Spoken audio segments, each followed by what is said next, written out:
Rebonjour, les amis. Nous allons commencer maintenant notre deuxième session de cette première semaine, disons, sur l'art paléochrétien. Et avant de commencer directement avec le diaporama que je vais vous présenter cette fois, on va faire une petite révision de du premier diaporama.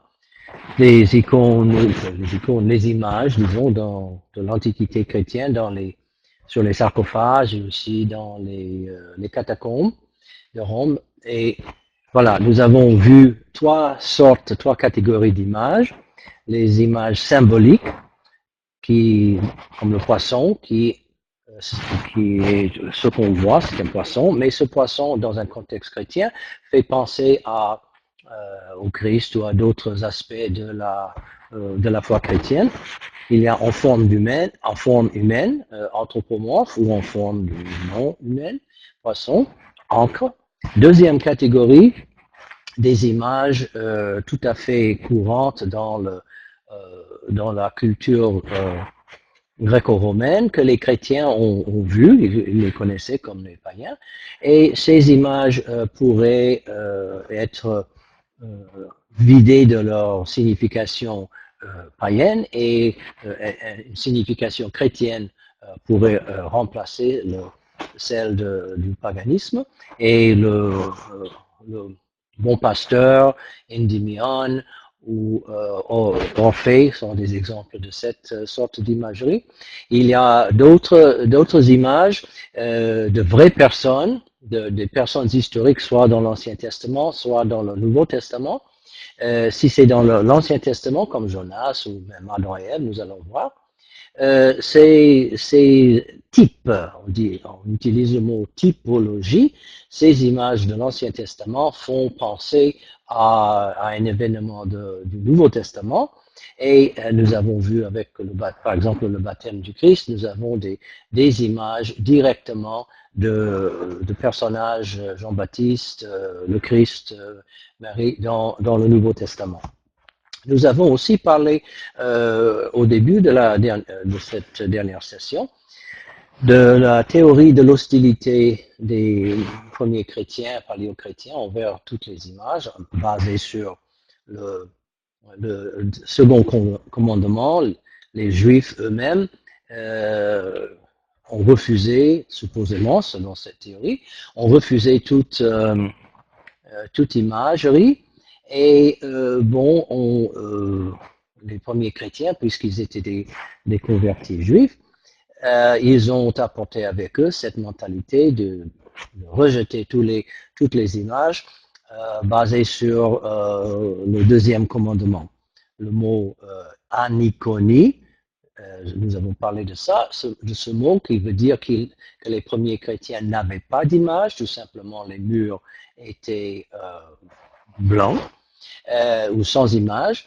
Et l'autre mot, iconophobie, voulait expliquer pourquoi il n'y avait pas d'image, et c'était selon cette théorie encore, c'était parce que les premiers chrétiens, en étant des juifs convertis, étaient contre toute image basée sur le deuxième commandement.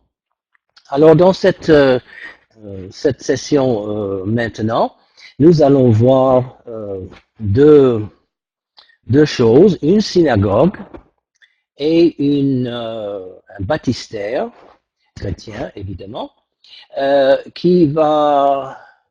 et ces découvertes, ce sont des découvertes archéologiques du début du XXe siècle, et c'est grâce à ces découvertes que cette théorie de l'hostilité des premiers chrétiens envers les images, que cette théorie a pris vraiment un grand coup parce que ces découvertes exigeaient une explication et c'était un peu difficile pour les tenants de la théorie de l'hostilité de trouver une réponse. Et évidemment, ces découvertes ont réconforté ma théorie, ou pas seulement la mienne, que les chrétiens, les premiers chrétiens n'étaient pas du tout contre les images, mais qu'ils ont peu à peu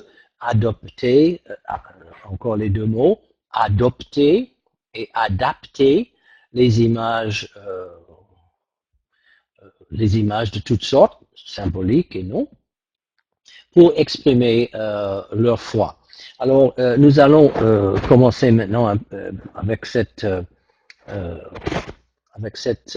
diaporama pour vous montrer pourquoi la découverte de Dura Europos était peut-être surtout pour l'art chrétien et même pour l'art juif, une des plus importantes découvertes archéologiques du XXe siècle. Alors, l'endroit où on a découvert la synagogue et le baptistère, c'était à Dura Europos. Alors, où se trouve Dura Europos? Alors, voilà, nous avons une carte ici de la Syrie. Vous voyez la Syrie ici. La Syrie ici en couleur. Et voilà l'Irak, l'Arabie Saoudite, Israël, le Liban, voilà la Turquie, la Grèce est ici, l'Égypte, voilà le Nil. Alors, c'était en Syrie qu'il y avait, et voilà une autre carte, voilà Syrie, voilà Paris, la France, l'Italie, l'Angleterre, l'Espagne, la Russie, l'Afrique. Alors c'est pour vous aider à situer cette ville en Syrie. Et si ce n'est pas indiqué sur cette carte, mais Dura Europos était plus ou moins, je vais mettre voilà la petite tache rouge, Dura ou Dura Europos se situait et se situe même aujourd'hui là sur l'Euphrate. Voilà, vous voyez le fleuve l'Euphrate qui descend jusqu'à la Golfe Persique. Et c'est dans cette région qui se trouve la ville qui dans l'Antiquité s'appelait Dura Europos. Voilà maintenant une autre carte. Voilà l'Euphrate, le fleuve, et ici c'est indiqué Dura Europos. Voilà la Syrie encore, le Liban, Palestine de l'Antiquité, Israël, la Jordanie, l'Irak, la Turquie, Chypre, voilà, la ville, la mer Méditerranéenne. Alors, le grand désert de la Syrie, et Dura est juste là au milieu de ce grand désert. Alors, encore, une autre carte, plus ou moins, Dura est juste là. Alors, ça c'est pour situer où se trouve cette ville de l'Antiquité, en ce que nous appelons aujourd'hui la Syrie, sur l'Euphrate, le grand fleuve qui va dans la Golfe Persique. Alors, vous voyez là un grand archéologue de renommée internationale avec sa femme, et ils étaient, bon, c'est moi, oui, c'est vrai. Et ma femme Denise, nous sommes allés en Syrie pour une visite archéologique. Nous avons visité tous les sites, presque tous les sites archéologiques là, et nous avons certainement visité Dura. Alors vous voyez le désert, c'est tout à fait le grand désert. Et il y a une indication ici en arabe et c'est en anglais. Ici en français, on dit Dura, D-O-U. En anglais, Dura Europos. Alors c'était pour moi presque un pèlerinage. Vous allez comprendre pourquoi après. Visiter cet endroit de première importance pour l'art chrétien et l'art juif aussi. C'était pour moi un pèlerinage presque. Alors, Voilà une vue aérienne du désert. Voilà vous voyez le grand désert de la Syrie. Voilà le fleuve l'Euphrate qui coule comme ça vers la Golfe Persique. Et voilà la ville ancienne et les murs, le mur ici, et qui continue là. C'était presque un mur ou un obstacle naturel ici, le fleuve là, et il fallait monter ici. Mais ça, c'était la ville que les archéologues ont déjà fouillé et ils ont découvert beaucoup de choses, non seulement la synagogue et le baptistère, mais beaucoup de choses dans cette ville, d'une très grande importance archéologique. Et les Français sont toujours là. Il y a une poste, je pense, là plus ou moins. Et il y a toujours des fouilles qui se font là même aujourd'hui. Alors, quelle est l'histoire de cette ville? Alors, c'est une ville très ancienne, construite d'abord comme une ville fortifiée. Vous voyez, le fleuve l'Euphrate c'était disons la frontière entre tout ce qui était l'Empire romain, qui était à gauche dans l'ouest, ça c'est vers l'ouest ici, et de l'autre côté du fleuve c'était l'Empire perse. Et bon, les Romains et les Perses étaient toujours en guerre. C'était un tout petit comme les successeurs des Perses aujourd'hui, ce sont les Iraniens. Et disons les successeurs des Romains aujourd'hui sont les Anglais, les Américains, les Français, les Européens. Et bon, comme il y a plusieurs siècles, ces deux grandes civilisations sont toujours en guerre. Alors, à cette époque-là, le fleuve faisait partie de la frontière. Et évidemment, il y avait toujours des batailles. C'était une ville de frontière et avec des soldats. C'était un campement pour protéger, avec un mur ici. Voilà une protection naturelle, la même chose ici. Et bon, alors c'était la date très importante pour Doura dans l'Antiquité, c'était de 56. Alors qu'est-ce qui est arrivé?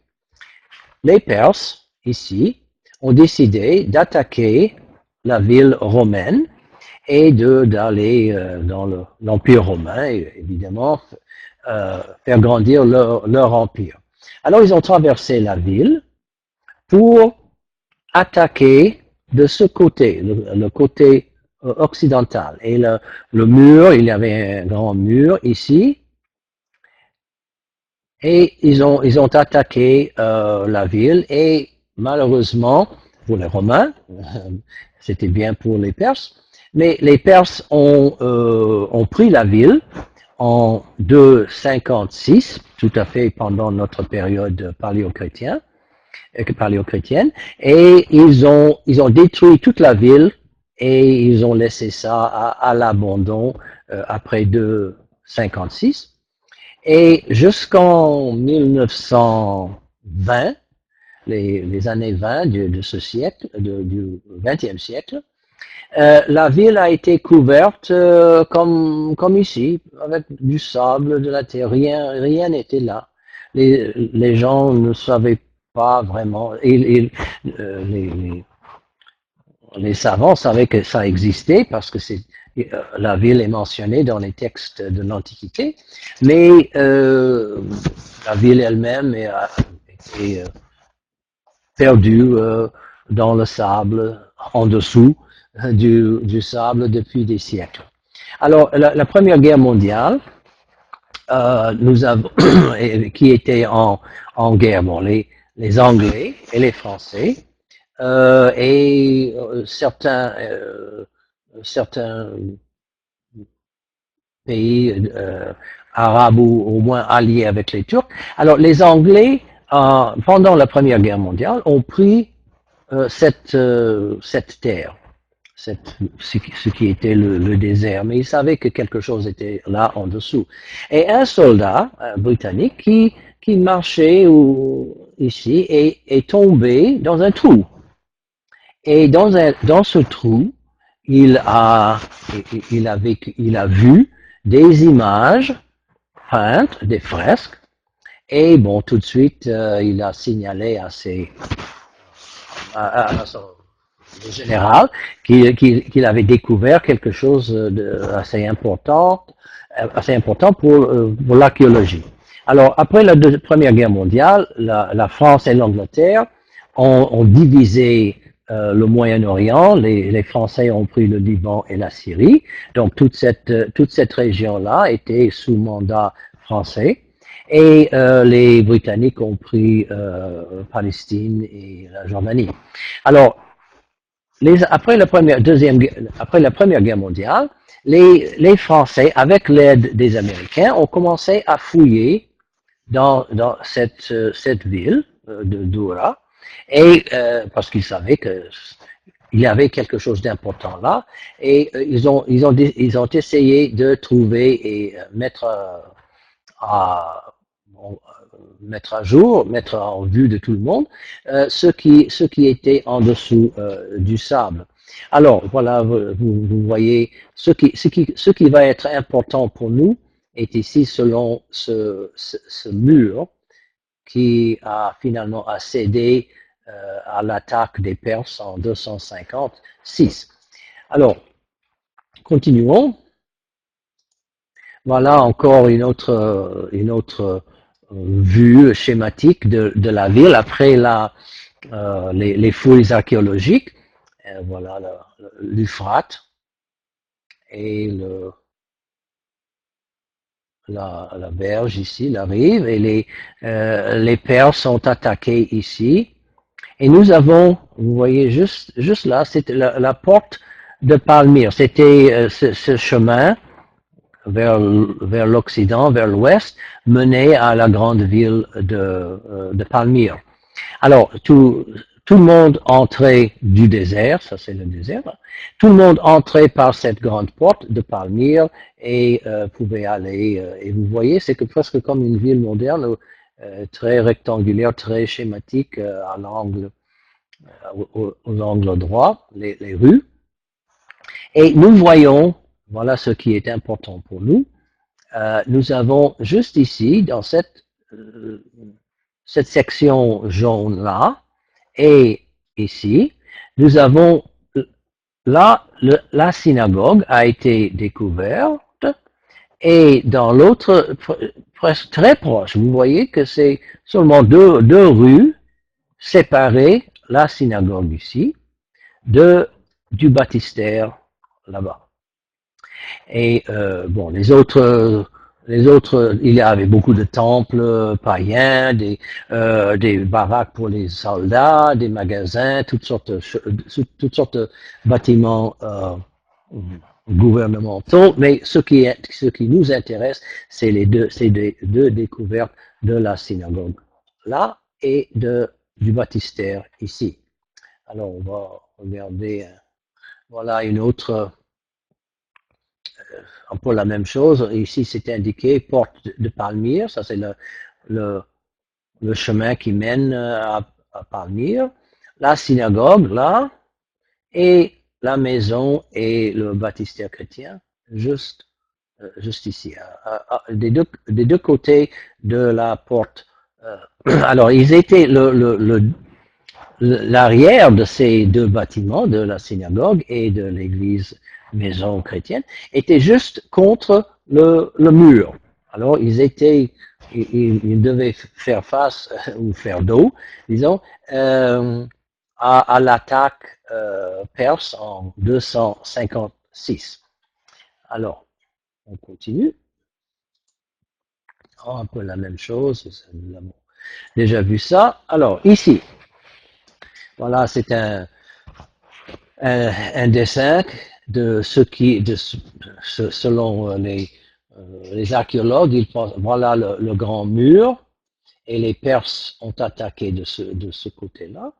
Et la synagogue était juste contre le mur. Et il y avait une rue, vous voyez une rue qui passait juste là, et on appelait ça la rue du muraille ou du mur, Wall Street, comme à New York, à cause du mur là. Et la synagogue, quand elle était avant la conquête en 256, voilà, on voit là, il y avait une cour intérieure ici, on entrait là, et la synagogue elle-même, le sanctuaire, était juste là. Alors nous avons, vous voyez, toutes sortes d'autres maisons avec des rues. Euh, Probablement personne ne savait, sauf les Juifs, ne savait que c'était une synagogue qui, de l'extérieur, il n'y avait pas de différence. C'était tout à fait un bâtiment comme les autres. Et à l'intérieur, bon, c'est encore schématique. Voilà la rue du mur, Wall Street, synagogue ici, et les autres bâtiments, les autres salles, disons. Bon, alors ce qui nous intéresse, c'est la synagogue ici et ce que les archéologues ont trouvé à l'intérieur. Nous avons quelques images de ce qui reste de la synagogue. Bon, pas grand-chose maintenant, mais vous voyez ici le mur et les édifices, la synagogue et les autres édifices qui étaient endossés contre le mur. Encore ce sont des ruines finalement. Et voilà, Madame Denise ici. Bon, notre guide archéologue, elle nous a expliqué toutes les choses de Dura et la synagogue. On continue. Alors, voilà ce que les archéologues ont trouvé à l'intérieur de ce bâtiment. Alors, et à la stupéfaction du monde quand les résultats, quand les archéologues ont dit ce qu'ils ont trouvé, n'oubliez pas, c'est une synagogue, une église juive, disons. Une synagogue où priaient des juifs. Vous voyez, ici, il y avait une sorte de banc pour les gens. Et ici, la niche de la Torah. Et tout autour, ici, et de l'autre côté, il y avait ces images, ces fresques. Et vous voulez savoir pourquoi les images sont détruites de cette manière ici, en diagonale, et la même chose de l'autre côté. Alors, reprenons une des images ici. Alors, vous voyez que presque tous les bâtiments ont cette même destruction en diagonale. Alors, quand les Perses ont attaqué, les Romains, ici, ont détruit les bâtiments qui étaient au long du mur pour renforcer le mur contre l'attaque perse. Alors, ils ont détruit les maisons, mais en diagonale, comme ça, en pente. Ils ont mis beaucoup de pierres et d'autres choses dans les maisons, pierres contre le mur pour le renforcer. Alors c'est pour ça que les murs les plus près les murs de chaque bâtiment, qui étaient le plus près le grand mur ici de la ville de protection, étaient détruits en diagonale. Alors il y avait une sorte de petite pente, une petite colline en diagonale tout au long qui protégeait le mur contre l'attaque perse. Malheureusement, ça n'a pas vraiment aidé, mais c'est pour ça que nous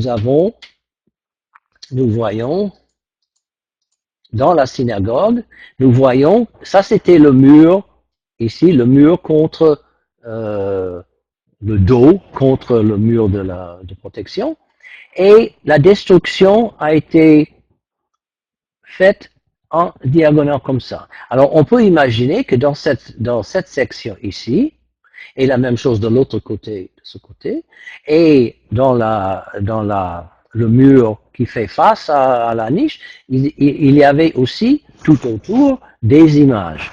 Alors, la question, la grande question, comment se fait-il qu'il y a dans une synagogue autant d'images bibliques, selon la théorie de l'hostilité des Juifs et des paléochrétiens, contre toutes sortes d'images? Ça devrait être une hérésie, ça. Et les Juifs qui vivaient à Doura et qui priaient dans cette synagogue, évidemment, ils sont des hérétiques, ils sont des Juifs déviants. Comment est-il possible d'avoir une synagogue avec autant d'images? Alors, c'était au début des années 20, 30, que les archéologues français et américains ont découvert ça. Et bon, les tenants de la théorie de l'hostilité étaient, bon, ils ont dit, ah bon, ce sont des hérétiques. Bon, évidemment, ça c'est une manière d'expliquer toutes ces images et en même temps préserver leur théorie de l'hostilité.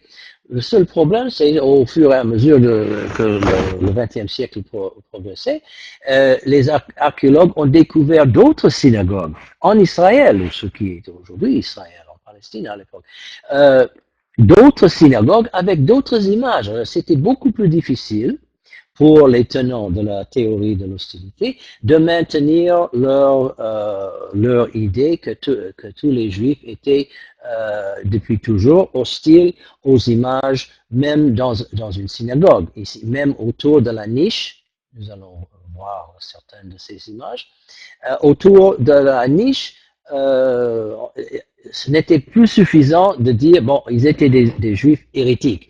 Parce que même en Israël, on a découvert d'autres synagogues, pas avec les murs préservés, mais les pavements, mosaïques de pavement, ici, avec des images. On peut supposer qu'il y avait peut-être aussi des images au mur, mais les murs ont disparu et tout ce qui restait, c'est les mosaïques ici par terre. Bon, alors, regardons maintenant certaines de ces images. Voilà une autre vue. Aujourd'hui, si vous voulez visiter et voir ces vraies images, il faut aller en Syrie, peut-être pas maintenant, mais quand il n'y aura plus de problème là. Moi et ma femme, nous avons visité le musée national de Damas, où on a transporté. Ça, c'est dans le musée à Damas. Les Français ont transporté ces images à Damas et les ont installées dans le musée qui est là. Les Américains, nous allons voir, vont prendre les images, les fresques du baptistère et on va voir, si vous voulez aller visiter et voir vraiment ces images. Ça, c'est New Haven, Connecticut. Mais les Français, parce que eux, ils avaient le mandat entre les deux guerres de gouverner la Syrie et le Liban, ont pris les images et les ont installées à Damas, où on peut aujourd'hui aller les voir vraiment, presque les toucher. Il est interdit de les toucher, mais de très près.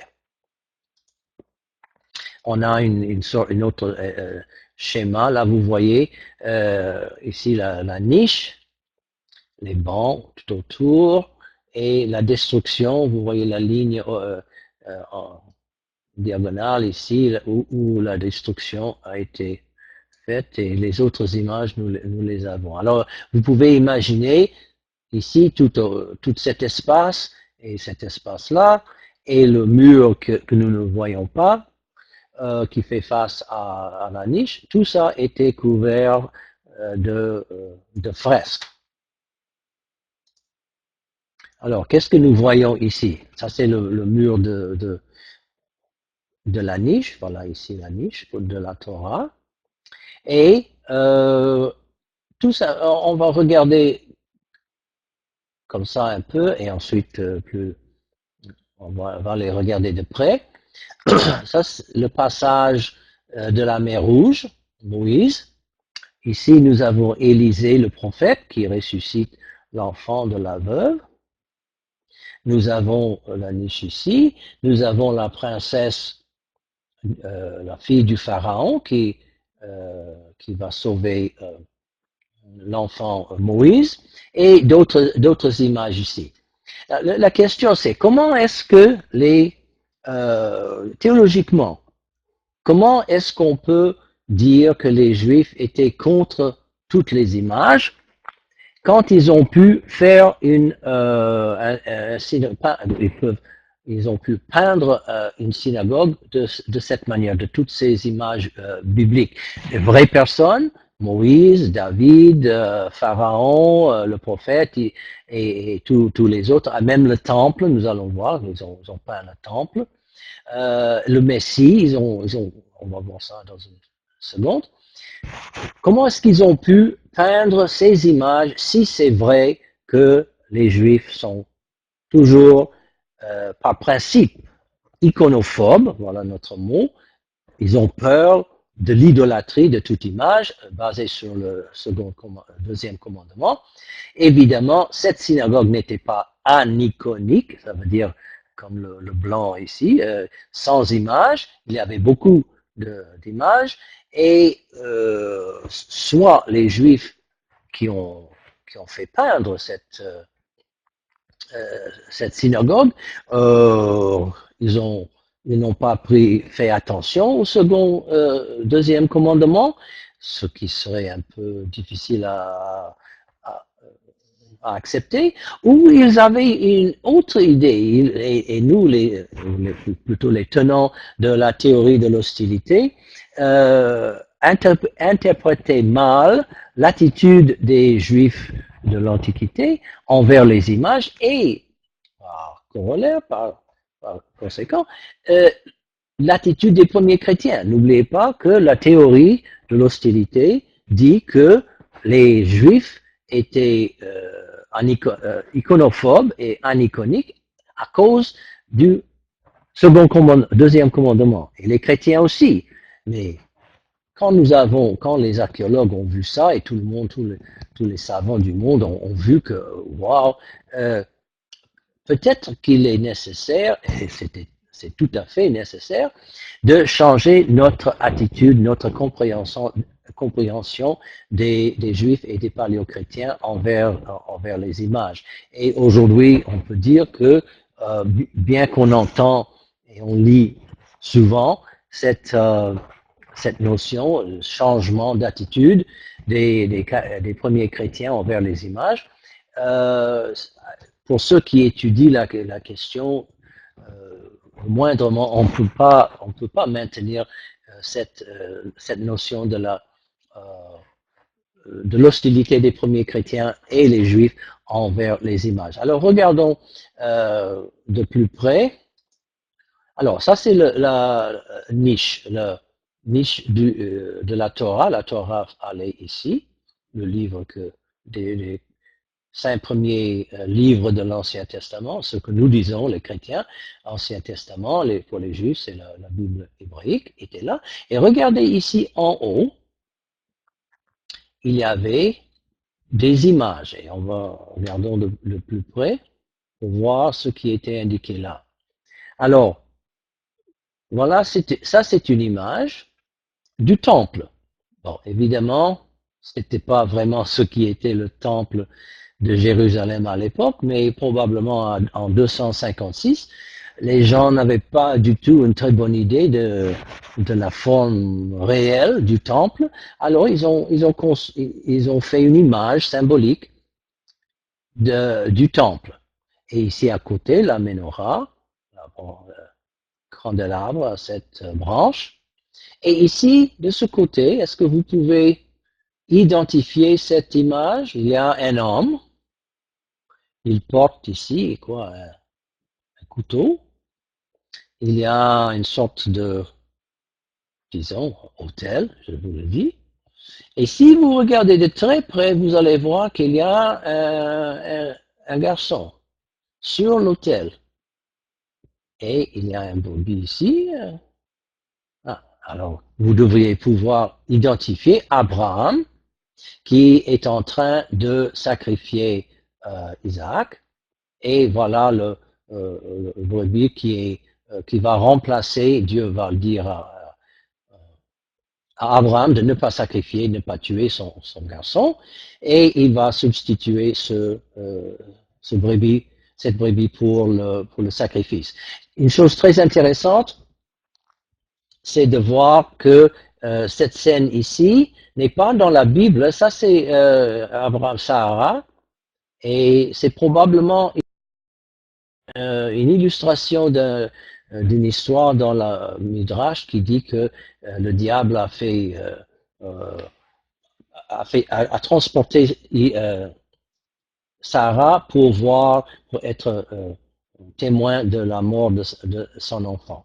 Alors ça c'était sur cette niche, et en dessous on sait qu'il y a au moins deux couches, et il y avait au-dessus, voilà encore la niche, et Abraham ici, le temple et le candélabre.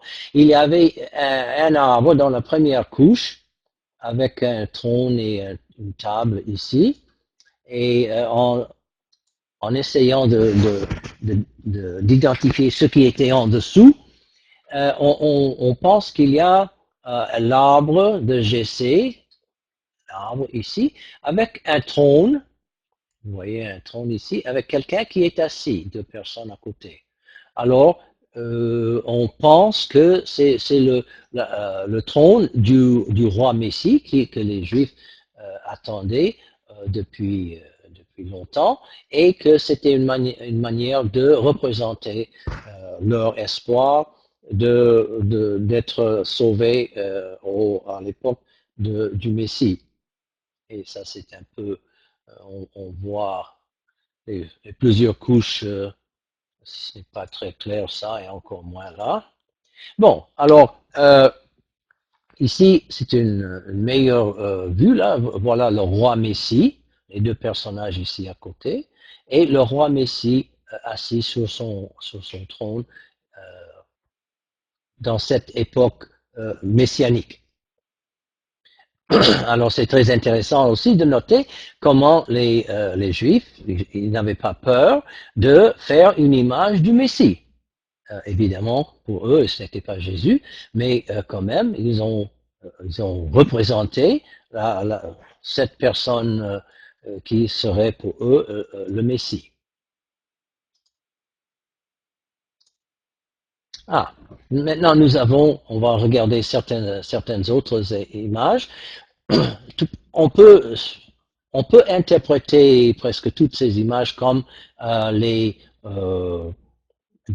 images qui réconfortent les Juifs qui ont perdu leur pays, qui ont perdu leur ville, le temple, et est-ce que c'est vrai, comme disaient les chrétiens, que Dieu a substitué les chrétiens pour le peuple juif, et que les promesses faites à Israël dans l'Ancien Testament maintenant ne s'appliquent plus aux Juifs, mais aux chrétiens. Alors eux, c'était peut-être les images dans la synagogue sont là pour rassurer les Juifs que finalement Dieu n'a pas renié à ses promesses. Et voilà Moïse et les Égyptiens et la mer Rouge. Et voilà les Égyptiens, encore Moïse, il y en a deux fois.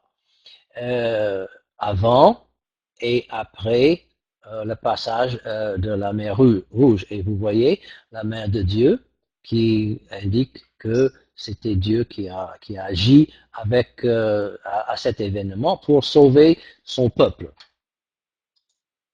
Moïse, une autre, la princesse, ici, Pharaon, Égypte, et on verra plus clairement, voilà la princesse, et bébé Moïse, voilà la petite barque ou petit bateau, il était dans les et voilà les roseaux, voilà le fleuve, et la princesse donne le bébé à voilà une caractéristique, on peut voir la même personne plusieurs fois. Le bébé est ici, la princesse donne à la sœur et la sœur donne Moïse à sa mère. Alors, comme Moïse a été sauvé du fleuve, de la mort, aussi le peuple d'Israël va être sauvé de la mort et Dieu va protéger et sauver son peuple.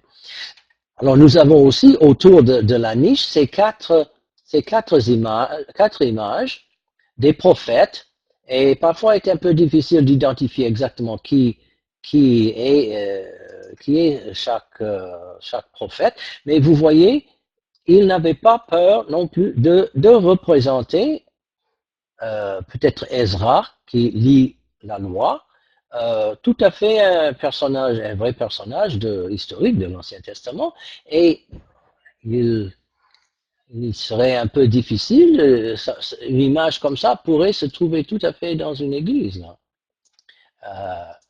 Et voilà, est-ce que vous pouvez identifier ce personnage-là? Il y a des indices très, très clairs qui est ce personnage. Bon, alors voilà, vous voyez ce sont des sandales.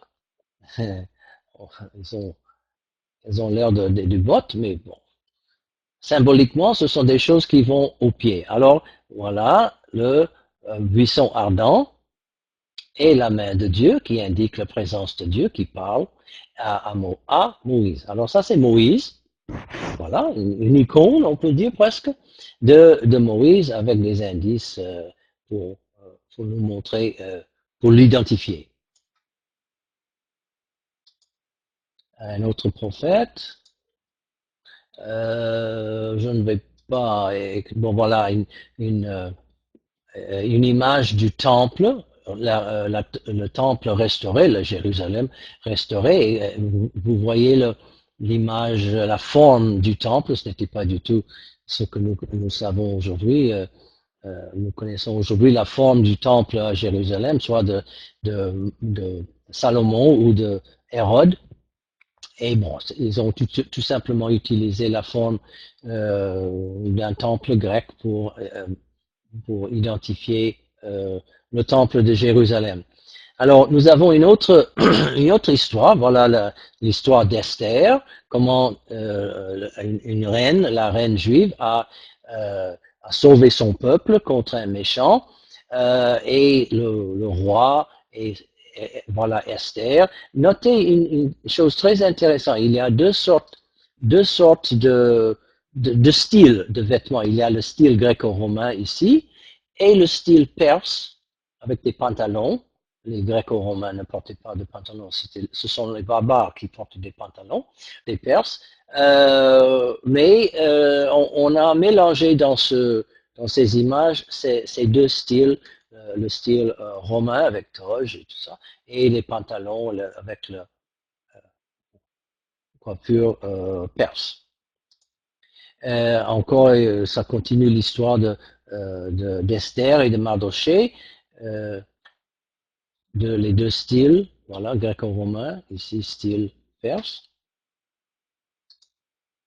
Le temple, la menorah, voilà Aaron, vous voyez le Aaron qui est indiqué, il est habillé en prêtre, le menorah, temple ici, et bon, il y a un rideau tiré pour montrer que on peut y entrer. Alors, voilà, encore un autre exemple que les Juifs de cette époque qui ont construit cette synagogue et qui l'ont peinte n'avaient pas peur de représenter les vraies personnes historiques.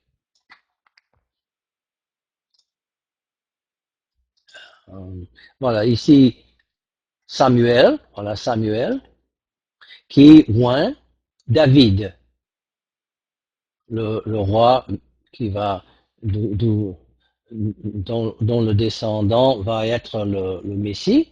Alors, il est en train de oindre, choisir David comme roi. Alors, nous avons deux personnages de l'Ancien Testament, le prophète Samuel et David lui-même, euh,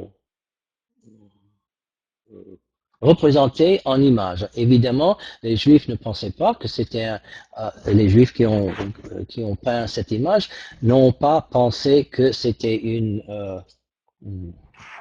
mauvaise chose de peindre une personne historique de l'Ancien Testament.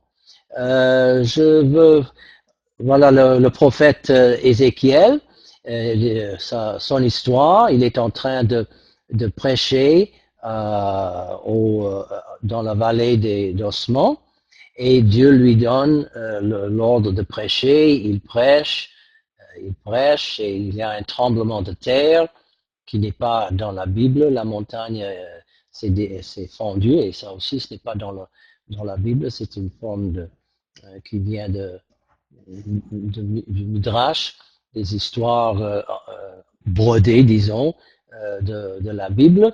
Et voilà, il y a ici, voilà la montagne. Et les ossements se sont mis ensemble, résurrection. Et voilà les âmes, vous voyez, c'est comme des fées représentées, les âmes sont représentées là, pour entrer dans les corps et ressusciter. Alors, on n'a pas le temps vraiment d'expliquer et de voir toutes les images. Tout simplement pour vous pouvez aller sur Google et écrire Dura Europos et il y a une explication. Voilà, ça c'est très intéressant. Le cycle d'Élie, le prophète, la veuve avec son enfant mort, le prophète ici, il prend l'enfant. Voilà, elle est habillée en noir. L'enfant est mort. Elle est en noir. Le prophète prend l'enfant, il lui redonne la vie et le prophète donne le bébé vivant à sa mère qui est maintenant habillée en blanc et en jaune. Des choses, des événements dans l'Ancien Testament qui montrent le pouvoir de Dieu pour sauver et manifester son pouvoir. Bon, alors, ça c'est la synagogue de Dura Europos qui a révolutionné nos idées reçues sur la supposée hostilité des Juifs contre les images, et Dura Europos c'est seulement une de ces images, de ces synagogues, la première, qui a été découverte au XXe siècle par les archéologues, mais il y en aura d'autres, beaucoup d'autres, et toutes ces images vont exiger une refonte de cette notion de l'hostilité des Juifs et par conséquent l'hostilité des premiers chrétiens contre les images. Alors, nous avons vu qu'il y avait non seulement une synagogue, mais aussi, voilà, nous avons déjà vu ça, la synagogue était ici. Maintenant, nous allons regarder le baptistère, évidemment chrétien. Voilà les mêmes images. Alors, voilà un schéma. La synagogue est ici, de l'autre côté là. Et voilà la maison. C'était une maison. Ce n'était pas une église comme nous connaissons les églises aujourd'hui. C'était une maison où les chrétiens se réunissaient pour liturgie, pour baptême, pour d'autres choses, pour l'enseignement. Et le baptistère que nous allons voir était juste ici dans le coin, près du mur extérieur de la maison. On n'entrait pas là, ici. C'est la cour intérieure. On allait là, on pouvait aller là et monter dans le baptistère. Alors, qu'est-ce que les archéologues ont découvert sur les murs de ce baptistère? Ah, voilà encore le grand grand archéologue, l'église chrétienne, Christian Church, c'est indiqué là. Alors, je voudrais vous montrer quelques vestiges. Voilà la maison, ce qui reste de la maison chrétienne, et le baptistère était juste là.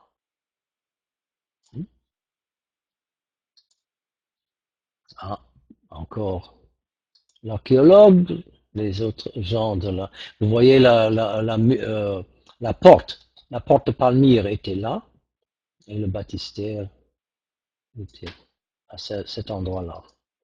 Encore, encore, voilà la femme de l'archéologue, encore des images.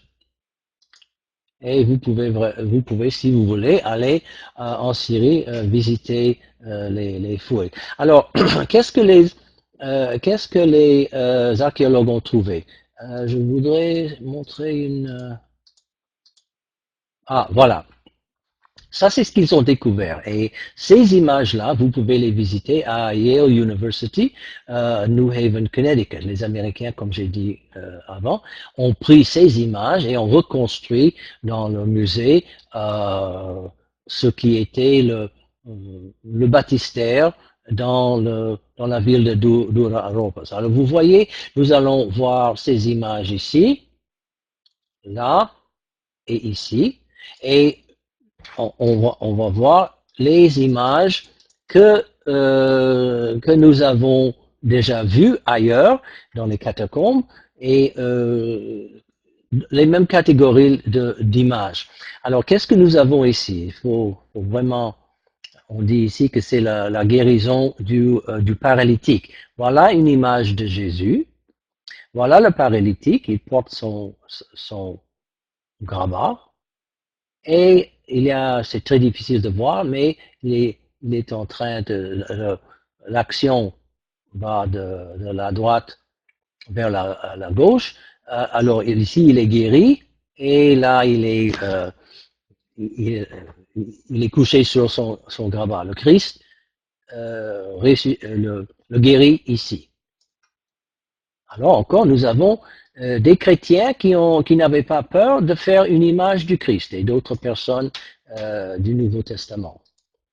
Euh, Très intéressant, une autre image qui montre comment le Christ sauve celui qui est baptisé. Alors le baptême, c'est le moment de la mort et de la résurrection de quelqu'un pour vivre la vie avec le Christ. Alors, vous voyez la destruction du mur diagonal, comme nous avons vu dans la synagogue. Voilà le bateau, un bateau.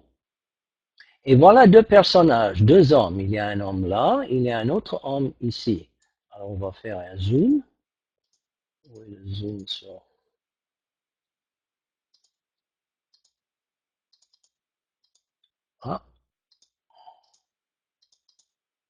Ah, voilà.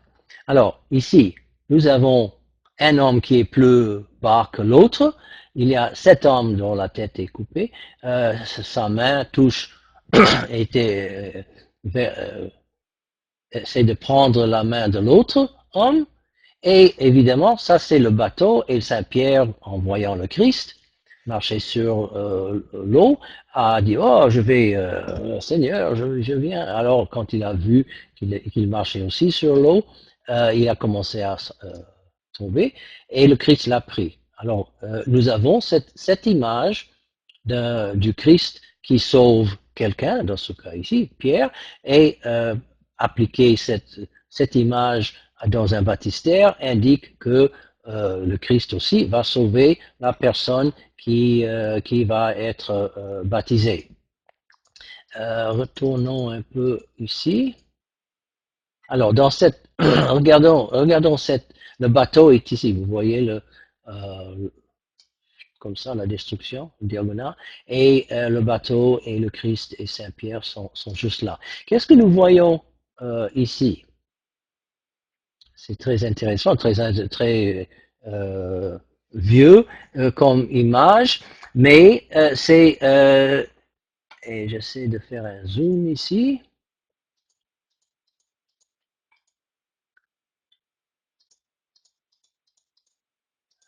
Bon, si vous voilà un zoom sur le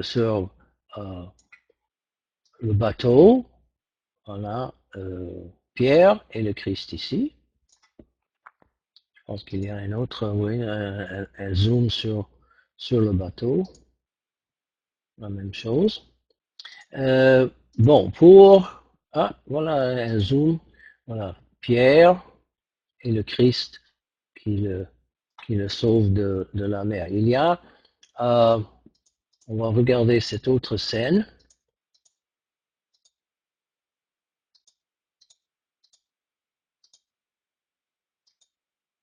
Ok, voilà, ici, nous voyons ici le tombeau du Christ. Ça, un peu schématisé. Hein? Le tombeau du Christ, et voilà les trois, je dis trois parce qu'il y a une autre femme qu'on ne peut pas voir ici, mais on voit ses pieds ici en bas. Alors, ce sont les trois mirophores, les femmes qui apportaient Pâques, le matin de Pâques, des huiles ou des aromates pour embaumer le corps du Christ, et elles sont arrivées au tombeau, et qu'est-ce que nous, selon le texte du Nouveau Testament, il y avait un ange. Alors, si on regarde ici, une sorte d'étoile, une lumière, et ça, c'est la manière de représenter un ange à cette époque-là.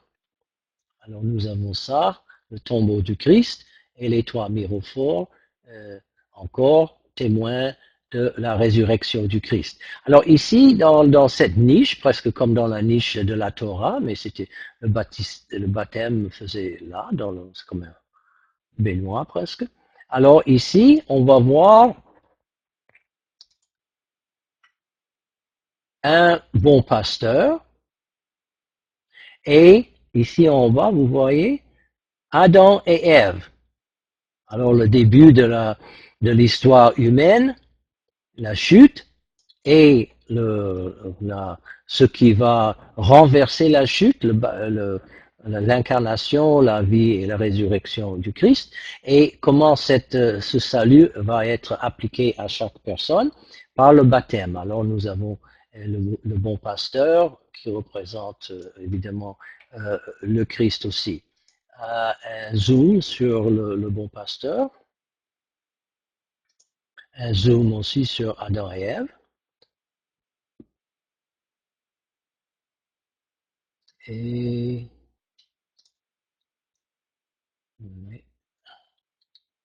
je cherche. Ok, une autre image ici. Une femme et un puits. La Samaritaine au puits. Alors c'est le Christ qui lui parlait de l'eau vive, qui est encore un symbolisme pour le baptême. Et c'est tout à fait une image qui a sa place dans un baptistère. Là, nous voyons une autre vue de la Samaritaine. Alors, voilà ce que les archéologues ont trouvé. C'était dans un état lamentable, évidemment, après presque 2000 ans en dessous du sable, mais grâce à ce sable, que ces images ont été protégées. Voilà la femme, et voilà l'ange, disons, le tombeau du Christ. Voilà le bateau et Pierre et le Christ lui-même. Et on verra ici la niche. Mais ça, c'est ce que les archéologues ont trouvé au début du XXe siècle. Voilà un zoom sur les mirophores, l'ange, le tombeau du Christ. Encore le tombeau.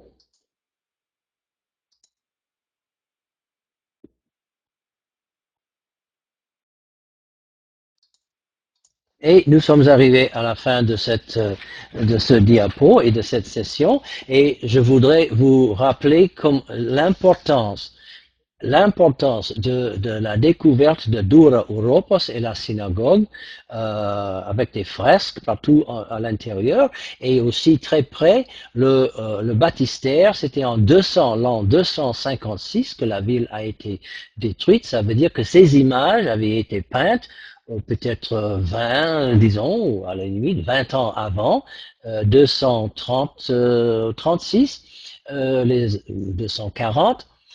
Et bon, ce qui témoigne déjà à cette date très rapprochée du temps du Christ, des Juifs qui ont accepté de mettre des images dans leur synagogue pour exprimer leur foi, et aussi les chrétiens à cette époque-là, qui ont accepté de mettre des images dans le baptistère, montrent aussi avec les autres images découvertes par les archéologues plus tard, montre qu'il ne faut, on ne peut plus accepter cette notion que les Juifs et les premiers chrétiens étaient iconophobes et aniconiques. Voilà, les archéologues ont prouvé que ce n'était pas vrai.